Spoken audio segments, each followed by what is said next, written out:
Good morning, everybody. This is Damon Bond of Bond Realty Group, licensed real estate brokers in the state of New York and Connecticut. Hope everybody's doing well. Today is Thursday, November 20th, 21st, I think. 21st. It's been a long week. It's Thursday, though. So I do apologize. If you have any questions, please call me. In fact, let me get this date right. November 21st. Yes, I was right. Thursday to November 21st. If you have any questions, please call me. 203-394-8123. 203-394-8123. I'm a live person. So sometimes I pick up, sometimes I don't. But in any case, if you leave me a voice message and or text, I will certainly return your call. You can always email me at dbond011@gmail.com. That is dbond011@gmail.com. All right, on Facebook and YouTube, like it, share it. Please, there's information for the souls and for the minds. Okay, welcome to Real Talk, where we talk about real estate issues that will have an impact upon you or someone you know and love. All right, welcome. So today what I want to do is I want to talk about a subject that may be a little touchy, but I don't care. That's the way the world is, unfortunately. The world is touchy with touchy subjects. And that is this. I've been reading some papers, some articles and what have you, right? And I've been thinking about in terms of, black folks, black folks in America, black Americans, how we, how we do business with one another, particularly about our, thing about owning real estate and what have you. And a couple of articles came out. They did an article a couple of years ago in the Boston Globe about how Caribbean and African blacks, have saved more and have more real estate than American blacks. There was a article in the New York Times recently about ADOS, which was badly written, but that's okay. ADOS, African descendants of slaves, American slaves, American descendants of slaves, rather, excuse me. And it got me thinking, right? And, part of our time, part of it is that our people believe that, you can't do anything without education. You can't do anything without voting. And I'm just saying, to be unconventional, those things are false, right? If you want to proceed, if you want to get ahead, you need economic empowerment. You can look at a lot of groups, all right, that don't have any formal education. However, they have economic empowerment. We've been focusing on the wrong thing for far too long, in my humble opinion. And one thing we need to do is economic empowerment. My angle of economic empowerment, of course, is real estate. That's not the only one, but since this I know, that's what I talk about. That's what I know. I'm not going to sit here and, talk about finance and, other things and stock because I'm ignorant of those things. I'm ignorant. I know about real estate. And so that's what I do. But of course, there's other angles to this as well. But particularly real estate, a lot of our brothers from the continent, a lot of our brothers and sisters from the Caribbean, if you look at them, they come over here, right, and they have a drive, they have a hunger and whatnot. And, white supremacy in this country, unfortunately, is real. And so, we all suffer, just because we happen to be born black, that's the way it is. But our brothers and sisters, from these parts of the world who come over here, they hustle, and our people, foundational black Americans have the hustle mentality also. However, though, in terms of real estate, why is it that they're able to accumulate property and, and I just don't mean owning their own homes. I'm talking about, investment properties as well and businesses. All right. And it's not because they have any more of a hustle mentality than foundational black Americans. They do something that's very unique. And we, as foundational black Americans, can take a lesson, a page book from our Caribbean brothers and sisters. It's something I used to do. I used to partake in. And that is, about saving. So what happens is this, right? I call it the underground saving system. That's not the real name. That's the name I coined, my terminology. But depending on what part of the Caribbean you're from, depending on what part of the continent you're from, there's different names. Some people call it the draw. Some people call it the Sousa. Some people call it the pardon. All right, whatever you want to call it. And if you happen to be, a brother or sister from the Caribbean or from the motherland, you know what exactly I'm talking about. And basically, this is where a group of people get together and they start a pool. They pool their money together, right? So let's say, for example, just keep it simple. Let's say there's a group of 10 of you, right? And every week you pool, every week somebody puts in $100, right? So the whole concept is every week, no matter what, you put in that $100. You put that $100, you put in that $100, you put in that $100, right? Every week, all 10 people. There's a person you give the money to, all right? And by the way, this is people you trust. This is people you know. This is people, whatever it is. So you put the money in. All right.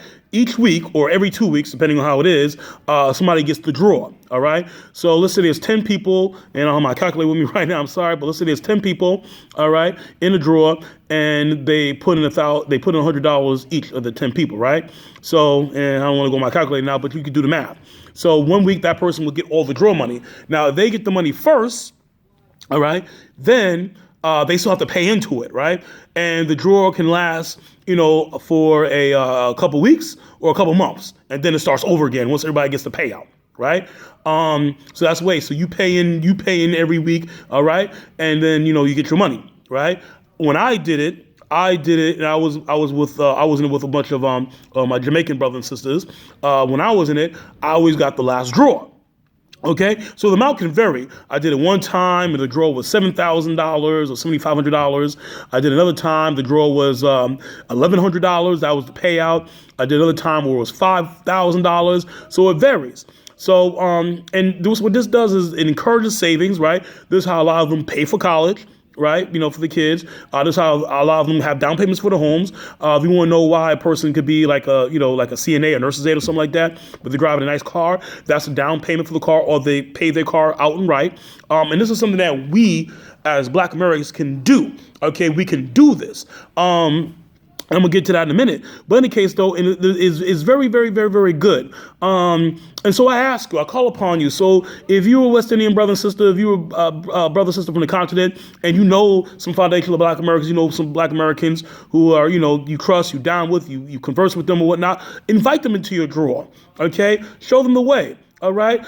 We as Black Americans can start this ourselves. OK, it's a great way because, and if you're from a part of the country where you don't have a whole lot of, like Black immigrants, whether you're from like down south, I don't mean Houston. I know there's a lot of them in Houston, Texas or Florida, excluding Houston or Florida. Right. But if you're in those parts where, let's say, Georgia or Alabama, OK, Virginia. Right.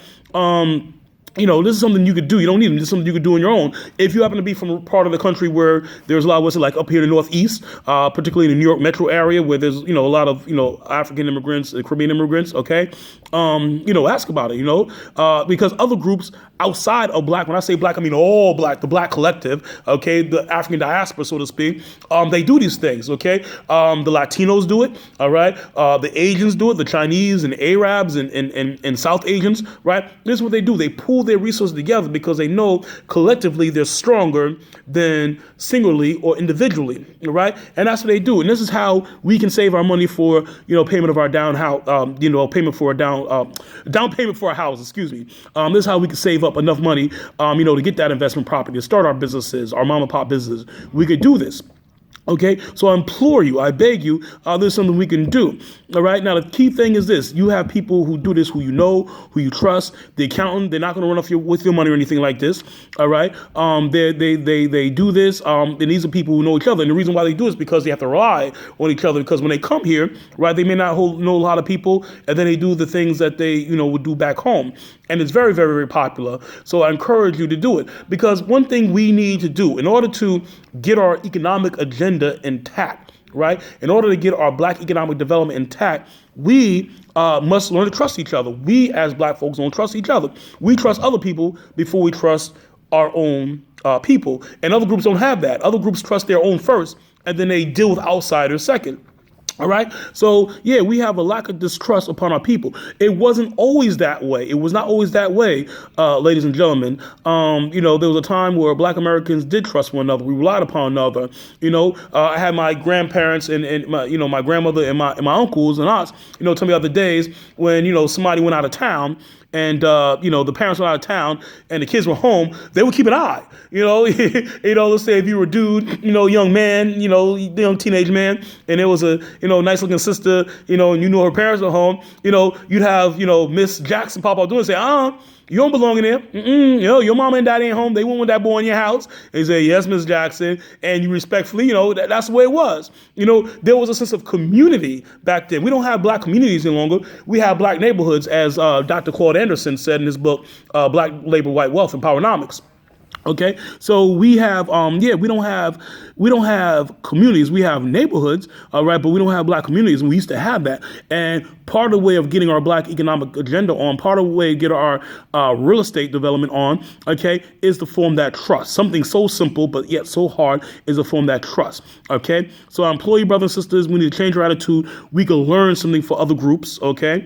You know, we can take stuff that other groups are doing right and make it our own. You know, we change, we make it our own. So this is something we can do, certainly. All right. So I hope you found this useful. Okay. You know, if there's any questions or comments, please email me at dbond011@gmail.com. That is dbond011@gmail.com. Okay. You can always give me a call, text, please, 203-394-8123, 203-394-8123. Thank you for joining us today on this day, Thursday, November 21st. I got the date right this time. All right. 2019. Welcome to Real Talk. Thank you for joining us to Real Talk. This is Damon Bond, a Bond Realty Group, licensed real estate brokers in the state of Connecticut and New York. Stay safe, stay warm, okay, and be humble. Have a good day.